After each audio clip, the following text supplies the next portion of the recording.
This next HSR operation will perform the rough cutting of the 4 large chamfers on the ribs of our part. Double-click on HSRR Rough Chamfer in the CAM Manager to open the operation dialog. We can see that the target model is defined as our geometry.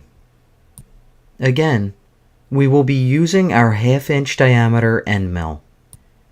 In the Constraint Boundaries branch, we can see that 2 boundaries are picked off the edges that make up the chamfers.